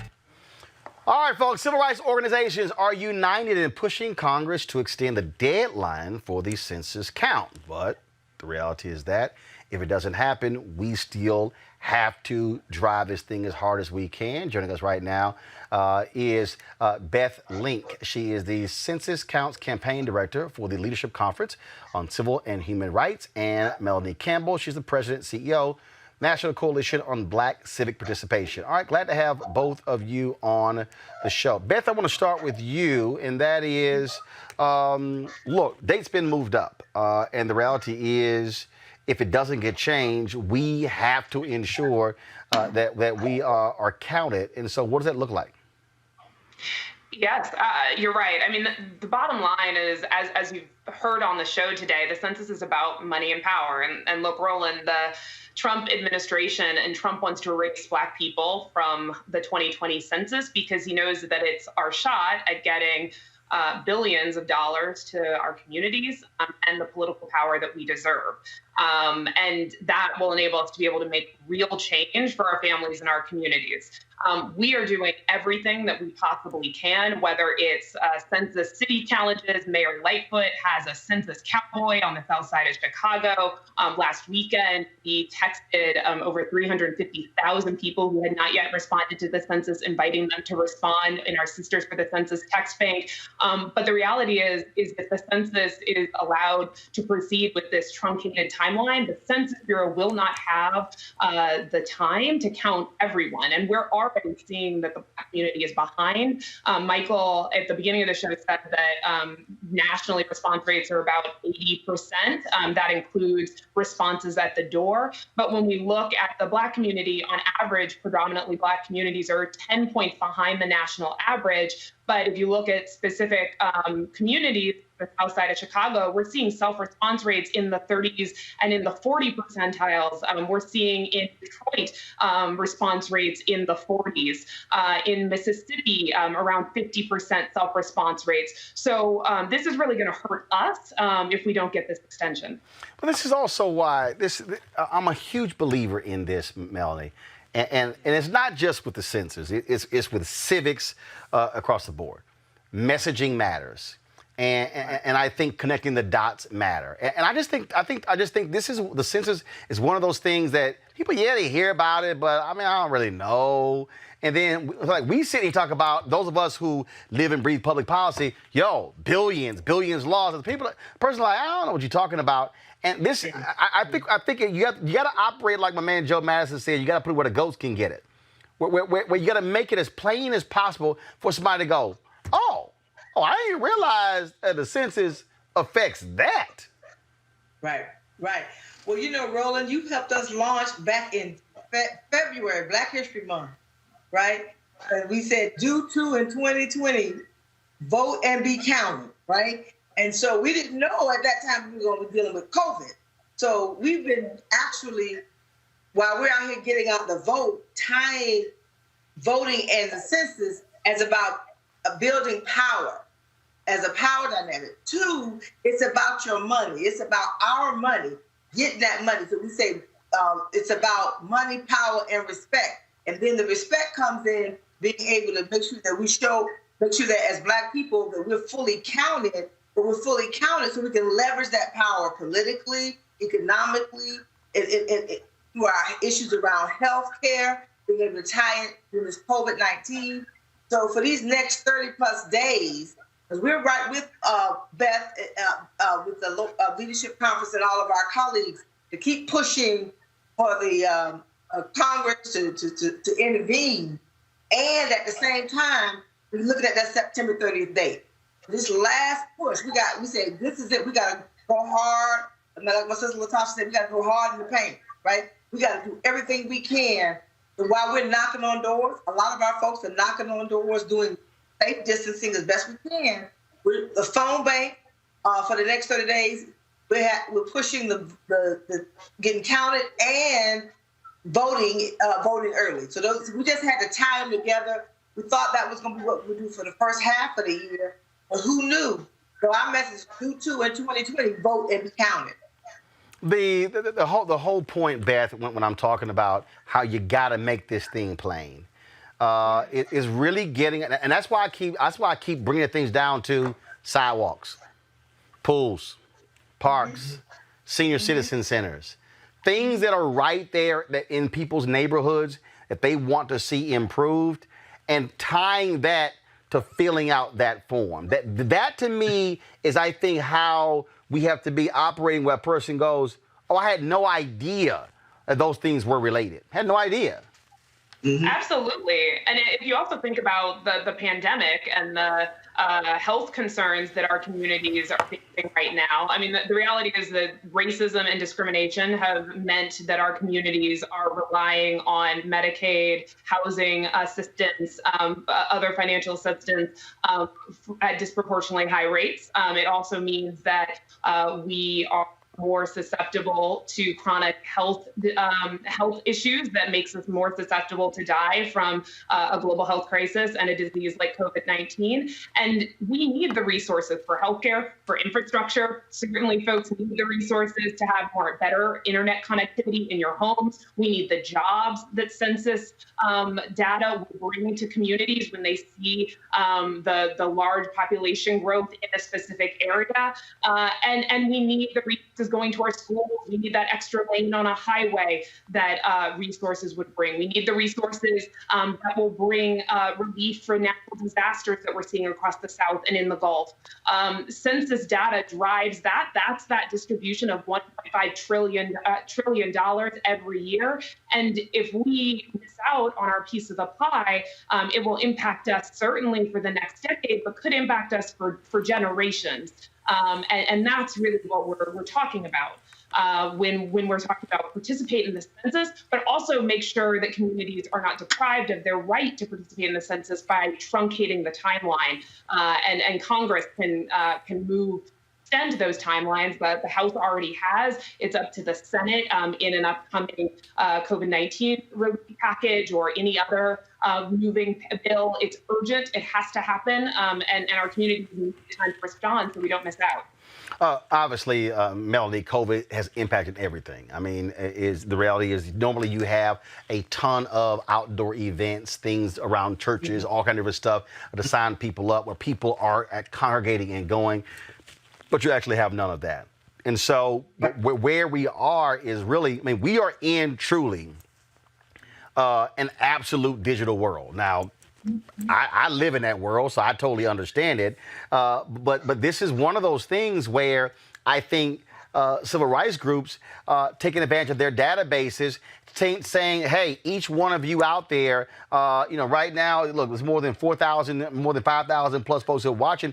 We need folks saying, hey, I need you to send that link to 5 people, 2020census.gov to 5 people, and not relying, frankly, on a group or relying on somebody coming on your door to be able to sort of spread this thing as fast as possible, as quickly as possible. And then the faith community is one working real close. Dr. Barbara Williams-Skinner with National African American Clergy Network is doing an awesome job, really utilizing the faith community. So many of our churches are online and not in congregations physically. So every angle that we can use. What you're doing with your show tonight is really a shining example of spending the time and taking the time. So many folks are sheltered in place. Not everybody, because of first responders and a lot of people working having to be out of home. But most people, even if you're working, you still go end up more at home than you are out in the general community. For being able to use every avenue we have. And some of this we still will have to, and our folks still are making those phone calls. And if you, and like 5,000 folks that are watching, they just look about where first have you been counted? Check and make sure you've been counted. And then make sure that your family has been counted, and just starting from there. The other part of it is really a big part of it. I know we talked about Black men and how important that is. So for us, we're doing a challenge with focus on Black men, especially the Black vote, to say, hey, we want you to vote and count it, and because a lot of young people would be counted at school and other places if they're students, but really honing in on Black men and really making sure that Black men are just like we're concerned about the vote, we have to be concerned about the census as well. So we're just pushing. We're not going to let off the gas, Roland, until there's no day left to get folks to count. You talk about that whole point about connecting those two. And Beth, we've been telling folks about vote.org. Be sure to get registered, asking for your ballot. But at the bottom down here, they have 2020 Census, where they can fill out the form right there as well. And so, again, to me, this is one of those things where you're in a constant state of messaging, pushing out to as many people as possible. And no outlet, frankly, is too small, because if you can pick up 5,000 or 10,000, another 5,000 or 10,000. Again, that response rate you're talking about goes up dramatically. Right. Absolutely. And then, actually, hold on, Melanie, 1 second. Beth, then Melanie. Beth, go ahead. Okay. No, absolutely, you're right. I mean, we are all influencers in our own communities. I think folks right now, first take the census, go to 2020census.gov, and if you've done that, share the message. You're a messenger and an influencer in your own community. Share this show. If you're watching on Twitter, hit that retweet. If you're watching on Twitch, share it. To get the message out to our communities. I think everyone knows someone that has not responded to the census. Maybe they're just procrastinating, or maybe there are barriers in life circumstance that has gotten in the way. But we can't miss out on these resources. I also just want to say you're right that the pandemic has really impacted how we as advocates reach out to communities and invite people to respond. We've held a number of digital weeks of action and days of action. I know that the National Coalition for Black Civic Participation and the Unity Diaspora Coalition have been doing incredible digital organizing on the different social media platforms. We've seen teletown halls from the CBC and other members. So we're really going all in to get out the count. But that's also impacted the way the Census Bureau can reach out to people. We know that folks may not feel comfortable opening their door to talk to a census enumerator because of the pandemic and health concerns. So folks should know the easiest way to avoid an enumerator or a census taker at your door is to respond online at 2020census.gov or to call the phone line and respond that way. Melanie, go ahead. The other piece was the need to make sure that we engage Black immigrant communities, the Caribbean community, and folks from the African diaspora, because that's a big part. If you think about 2000 census and 2010 census, the Black population growth, a good part of that is Black immigrant communities, and so really making sure that we're engaging. So we're close with Dr. Claire Nelson, who's really pushing with the Caribbean community, and Benjamin Afrifa and others. Undocumented Black, is another group that we're all working with, and I know with Beth and her and the Leadership Conference Coalition, and just really getting us. We had just had 2 weeks ago, Roland. We pulled everybody together again and said, hey, we really got to get together and push hard on this census, but also getting voting early too. So again, I say do too in 2020 is that simple message: vote and be counted. People understand both of those are opportunities for us to exercise our power and get the resources we need and want for and deserve, because it's our money.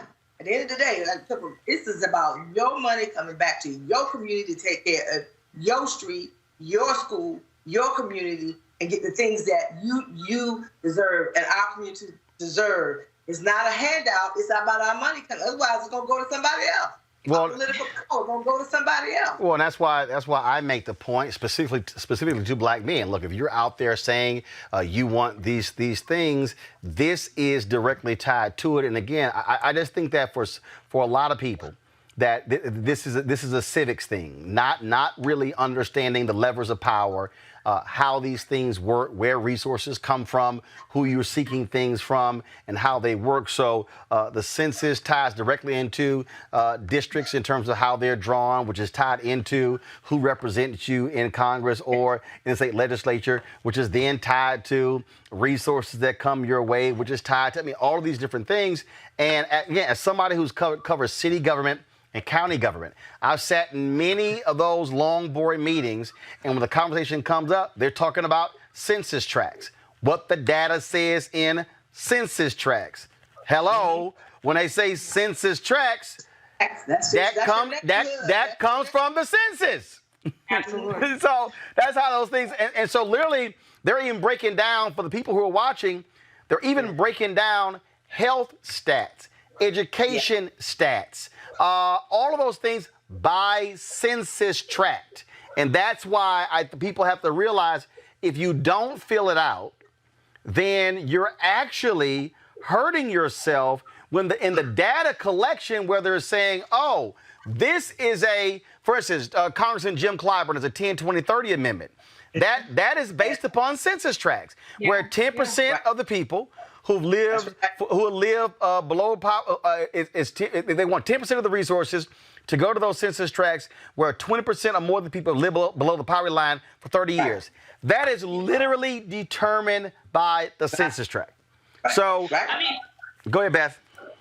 Oh, no, you're absolutely right. We like to say the census is a tool for change, and we have to use it. Civil rights advocates, like you just said, use census data to defend our rights, to fight to protect the Voting Rights Act and to enforce it, but also to push for new legislation. If we don't know where we are, we can't then track and see disparities or see where our rights are being undermined by bad actors. So census data, yes, money, lots and lots of money that can go to our communities. Yes, number of seats in Congress you get, but also the basis for redistricting, but also it's our power. It's a tool for change. And I agree. I think that's a point that folks may not realize, that literally everything that you think about census data underlies, and it really is the foundation of our democracy. That's not hyperbole.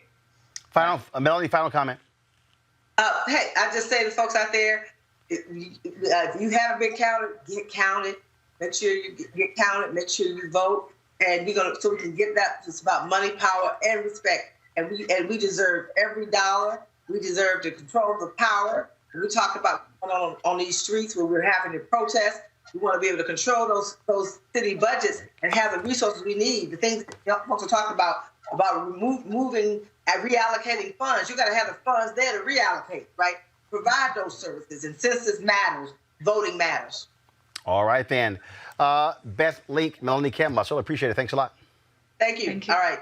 Folks, going to a commercial break. We come back. We're going to talk with Congressman Stephen Horsford, who is over the Congressional Black Caucus Census Task Force. That's next on Roland Martin Unfiltered. You want to support Roland Martin Unfiltered? Be sure to join our Bring the Funk fan club. Every dollar that you give to us supports our daily digital show. There's only one daily digital show out here that keeps it black and keep it real as Roland Martin Unfiltered. Support the Roland Martin Unfiltered daily digital show by going to RolandMartinUnfiltered.com. Our goal is to get 20,000 of our fans contributing $50 each for the whole year. You can make this possible. RolandMartinUnfiltered.com. It's rough out there. People are looking for change, for answers. One answer is at your fingertips, the 2020 Census. Census takers will be visiting households to make sure we are counted, because an undercounted community could miss out on billions of funding for schools, healthcare, and job assistance each year for the next 10 years. Too much is at stake. Respond online today. Shape your future. Start here at 2020census.gov. As our community comes together to support the fight against racial injustice, I want to take a second to talk about one thing we can do to ensure our voices are heard. Not tomorrow, but now. Have your voices heard in terms of what kind of future we want by taking the 2020 census today at 2020census.gov? Now, folks, let me help you out. The census is a count of everyone living in the country. It happens once every 10 years. It is mandated by the U.S. Constitution. The thing that's important is that the census informs funding, billions of dollars, how they are spent in our communities every single year. I grew up in Clinton Park in Houston, Texas, and we wanted new parks and roads and a senior citizen center. Well, the census helps inform all of that and where funding goes. It also determines how many seats your state will get in the U.S. House of Representatives. Young black men and young children of color are historically undercounted, which means a potential loss of funding for services that helps our community. Folks, we have the power to change that. We have the power to help determine where hundreds of billions in federal funding go each year for the next 10 years. Funding that can impact our community, our neighborhoods, and our families and friends. Folks, responses are 100% confidential and can't be shared with your landlord, law enforcement, or any government agency. So please, take the 2020 census today. Shape your future. Start at 2020census.gov. All right, folks, Congressman Stephen Horsford of Nevada. He chairs the Congressional Black Caucus Census Task Force. He joins me right now. Congressman, glad to have you back on Roland Martin Unfiltered. Thank you, Roland. Appreciate everything you're doing. Look, guys like you, y'all get tons of requests from people. Folks come to y'all, they come to your constituents, and they say, we want to see this, we want to see that, we want to see this. And what a lot of people just don't realize is really the process that has been established in this country as to how dollars are allocated. And this one count every 10 years basically ties your hands because the numbers are the numbers. And once it's done, once it's tabulated, see you in a decade. You are so right, Roland. And what's frustrating is I know we have people taking to the streets over this past year talking about structural racism, social injustice, racial inequities, everything from healthcare to education to jobs and employment, small businesses. And so much of it depends, as you just said, on information that comes from the census. Right now, as of the end of July, the self-response rate is about 65% nationwide. While among the predominantly black census tracts, there is an undercount of about 14%. That 14% equates to billions of dollars that we will lose every single year over the next 10 years. And I want to make this point. I'm hopeful that we're going to have a new administration, and we're going to have the history-making new vice president in Kamala Harris. Well, guess what? A Biden-Harris administration will advocate for more funding and investment in our schools, in healthcare, in funding for colleges, historically black colleges and other things. But if the data isn't there, the money can't flow. And that's the message that I want people to hear, is that we have to be counted in order for this money to get to our communities, not just now, but for the next 10 years. So when we talk about on the congressional level in terms of what the task force is doing, how have y'all been really helping to shape and reshape this whole issue to ensure that African Americans are being reached? Because again, I hear it all the time. CBC ain't doing jack. They ain't doing nothing. They don't accomplish nothing. But this is one of those things where folks don't see how the sausage is being made. So one of the things that we've been doing is working very closely with Stacey Abrams' organization, Fair Count and Fair Fight. I know you were just talking to the Black Roundtable, as well as the Leadership Conference, as well as the National Urban League and the NAACP. So we have been convening these organizations for more than a year and a half now. under the leadership of our chairwoman, Karen Bass. But specifically, we have looked at every member of the Congressional Black Caucus. There are 55 of us. We know exactly what the response rates are in each of those districts. We've done heat maps to show where the response rates have come in under count, and we have been targeting those resources. Our majority whip, Jim Clyburn, literally is putting up billboards throughout South Carolina in his district over the next few weeks to encourage people to get out and vote. We've conducted town halls nationwide and in our district. I conducted job fairs in my district where we were able to make sure that people from our very community got hired as enumerators. And I know one of the biggest issues that you've pushed us on is to have accountability for the Census Bureau and where the millions of dollars of marketing money is going and whether or not there's money coming to Black press, to Black media outlets in order for that message to reach our community. So we've been doing a lot, but unfortunately, we're up against the same forces that don't want our community to vote. They're the same forces that don't want us to be counted. Why? It's structural racism. They want to prevent the resources, the funding to come to our community. They want to take away our representational power in our congressional seats and in the legislature. My congressional district that I have the honor of representing got created in 2010 because we had a fair and accurate count. Well, I'm the first African American to serve in Congress from Nevada. I'm actually the first person of color from Nevada to serve in Congress. And so that matters. Representation matters. But if we are not counted, we're going to lose the progress that we've made. So, again, we have until the end of September. What have you been seeing among African Americans in your state, how they have been able to make this, to really drive this messaging home and get African Americans to understand what they must be doing? Well, what we've been doing in my state and in my district is working with community-based organizations, trusted faith-based leaders, our churches, of course, the Divine Nine, our fraternities and sororities, to talk about the importance of this and to get out, even in the midst of COVID, and encourage people to make sure that they're counted. All right, Congressman Stephen Horsford, it's always great to have you on the show. Thank you so very much. Keep up the good work, and we'll keep pushing the message out every day to get our people to understand this money is ours, and we got to make it happen. All right. I certainly appreciate it, sir. Thanks a lot. All right, folks, that is it for us right here on Roland Martin Unfiltered. We certainly thank you. We want you to know if you want to support what we do at Roland Martin Unfiltered, be sure to join our Bring the Funk fan club. Go to Cash App, $RM Unfiltered, PayPal.com PayPal.me/R Martin Unfiltered, Venmo.com/RM Unfiltered. You can also send a money order to New Vision Media, NU Vision Media, Inc., 1625 K Street, Northwest Suite 400, Washington, D.C., 2006.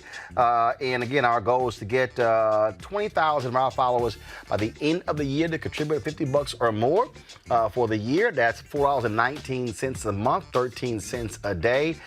We do that, then we are self-funded and we are able to do what we need to do to ensure that we are spreading like this message. Look, there's not going to be other shows, not going to be dedicating a whole hour to this issue. Why it matters to us? Because when we're being undercounted, then we get less money in our communities, and that's why it matters. Shout out to these people who've given $50 or more: Casey Pitts, Cheryl Rogers, Corey Brown, Desiree Zimmerman, Eric Sterling, Fairmont Landscaping, Fern Glover, James Dix, Landria Jordan, Lenoris Abrams, Love to Praise Ministries, Our Black Business Portal, Patricia Williams, Petrula Griffin, Ramona Beck, Richard Lieutenant, Sandra White Brown, Sheila Pitts, Sylvia Jackson, T. Cry and Company LLC, Unique Clary, Vanessa Mitchell, Veronica Perry. Again, folks, we certainly appreciate it. Thanks so much. Been a fantastic week. We're going to see you guys on Monday right here on Roland Martin Unfiltered, as we always end our show on Friday. Here are the folks who are members of our Bring the Funk fan club. Hi!